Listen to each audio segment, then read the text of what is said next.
Poona pact धिक्कार। बाबा साहब ने अपने जीते जी मनाने का काम किया।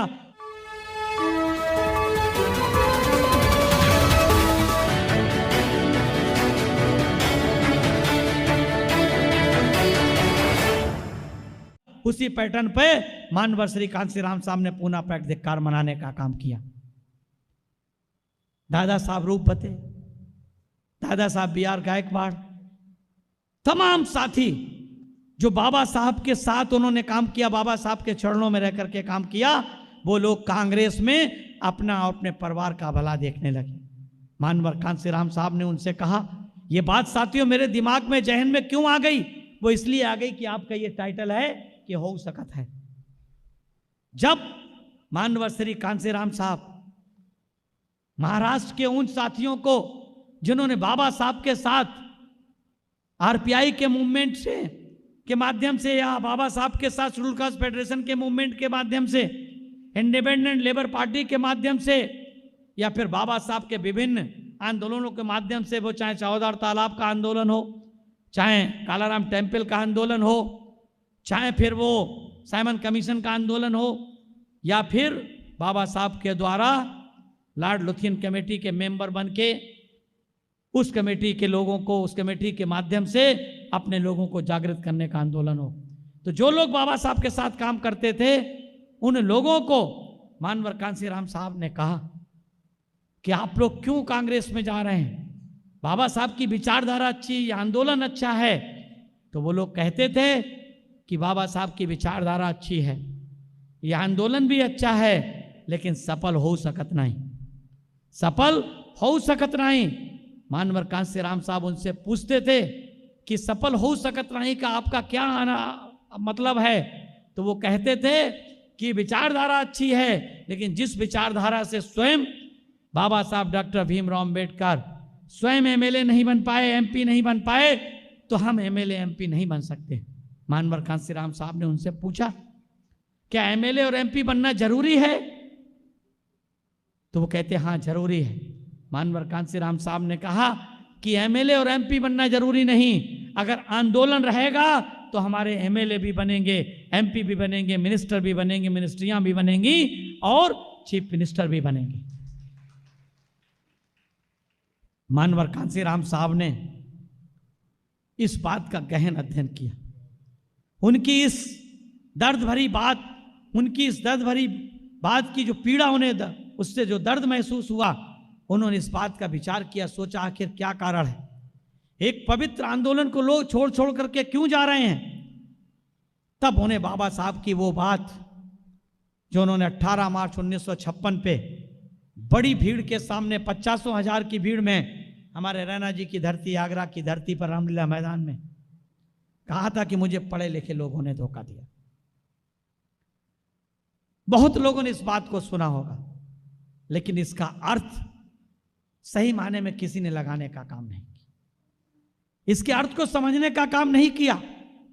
एनालिसिस ऑफ कास्ट लाखों लोगों ने बाबा साहब की पढ़ी होगी, लेकिन किसी ने भी एनालिसिस ऑफ कास्ट से कोई सबक लेने का काम नहीं किया।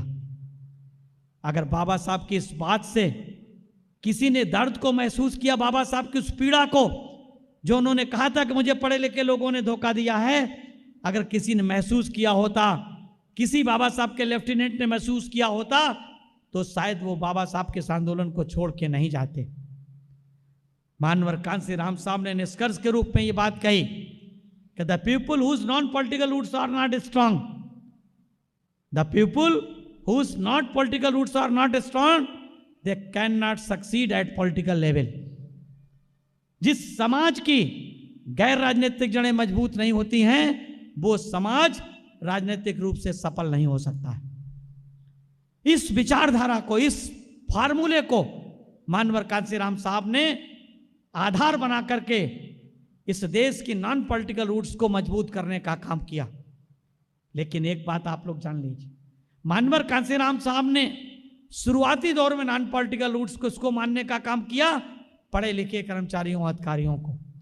लेकिन बहुत शीघ्र मानवर कांशीराम साहब ने नॉन पॉलिटिकल रूट्स को मानने का काम किसको कर दिया? जो लोग अंबेडकर की विचारधारा में विश्वास करते हैं, जो अंबेडकरी विचारधारा के साथ चलने का काम करते हैं, वो सबके सब नॉन पॉलिटिकल रूट्स हैं।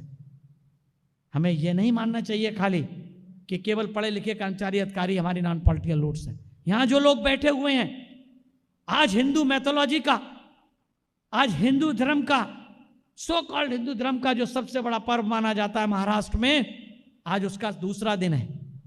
आज उसका दूसरा दिन है। इस पैमाने पर पूरे महाराष्ट्र में बड़े जोर शोर से भीड़ होती है, लेकिन उसके बाद भी इस नागपुर में इतनी बड़ी संख्या में आप लोग सुबह से इकट्ठा हैं, इस बात का एहसास दिला रहे हैं कि आप लोग गैर राजनीतिक जड़ें इस मूवमेंट की हैं। आप लोग इस मूवमेंट की गैर राजनीतिक जड़ें हैं। आप लोगों इस बात को का सबूत दे रहे हैं। इसलिए साथियों, हमारे मसीहा ने जो कार्य बाबा साहब के जीते जी नहीं हो पाए, जबकि वो आंदोलन पवित्र था, नहीं हो पाया, उस आंदोलन को मंजिले मकसूद लॉजिकल एंड तक पहुंचाने का जो संकल्प अपनी मां को 24 पन्ने का पत्र लिख करके देने का काम किया, वो आंदोलन आज देश की तीसरी बड़ी राजनीतिक पार्टी के रूप में फल फूल रहा है साथी, देश की तीसरी बड़ी राजनीतिक पार्टी के रूप में, और वो है बहुजन समाज पार्टी साथी। बहुजन समाज पार्टी, ये पार्टी साथियों ऐसे ही नहीं इस आंदोलन तक पहुंच गई है। इस पार्टी को सींचने के लिए मानवर कांसीराम साहब आदरणीय बहन जी ने अपना खून पसीना लगाने का काम किया। आदरणीय बहन जी के पैरों में छाले पड़ जाते थे। मानवर कांसीराम साहब की टूटी चप्पल तक लोगों ने देखी है। टूटी हवाई चप्पल से उन्होंने हेलीकॉप्टर से सफर करते देखा लोगों ने उनको।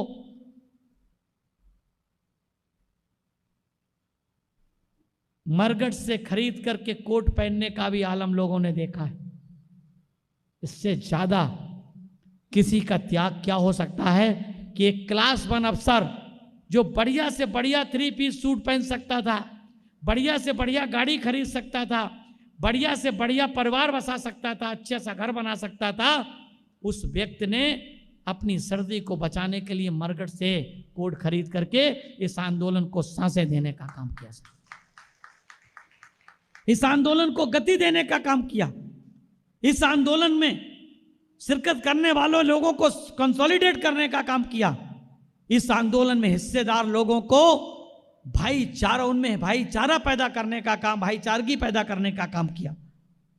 ऐसे मसीहा मानवर कांसीराम साहब की वो बात जो उन्हें लगी कि हो सकत नहीं, तो उन्होंने कहा था कि हो सकत है। ये किसने कहा था? महाराष्ट्र के लेफ्टिनेंट कहते थे हो सकत नहीं, लेकिन मानवर कांसीराम साहब ने कहा था कि हो सकत है। जो हो सकत नहीं की लहर महाराष्ट्र में थी, महाराष्ट्र से दक्षिण भारत गई थी, उस लहर को उत्तर प्रदेश में मानवर कांसीराम साहब ने हो सकत है भाई, हो सकत है, हो सकत है भाई, हो सकत में तब्दील कर दिया। और किस दिन, कब कर दिया? जब मानवर कांसीराम साहब ने बामसेफ DS4 से होते हुए जब 14 अप्रैल 1984 को बहुजन समाज पार्टी की स्थापना की, उसके भरता बामसेफ की घोषणा की, और उसके जन्मदाता और संस्थापक के रूप में उन्होंने उस दिल्ली के लाल किले के मैदान से ये नारे लगाने का काम किया कि वोट हमारा, राज तुम्हारा, नहीं चलेगा, नहीं चलेगा। जितनी जिसकी संख्या भारी उतनी उसकी हिस्सेदारी, जो बहुजन की बात करेगा वो दिल्ली पर राज करेगा। हमें नहीं तो तुम्हें नहीं, चैन नहीं, आराम नहीं। मंडल आयोग लागू करो, वरना कुर्सी खाली करो। वोट से लेंगे CM PM, आरक्षण से लेंगे SPDM। ये वो नारे थे जो 14 अप्रैल 1984 को दिल्ली के लाल किला के मैदान से मानवर श्री कांसीराम साहब के साथ लाखों लोगों ने उसमें सुर में सुर मिलाने का काम किया। उस समय ये नारे हमारे आपके बहुजन समाज के केवल दिलों में, लबों पे वास करते थे। किसी ने नहीं सोचा था कि ये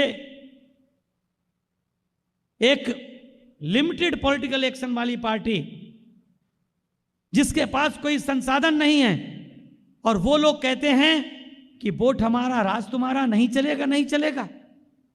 वो लोग कहते हैं हमारे वोटों से अपनी सरकार बनेगी।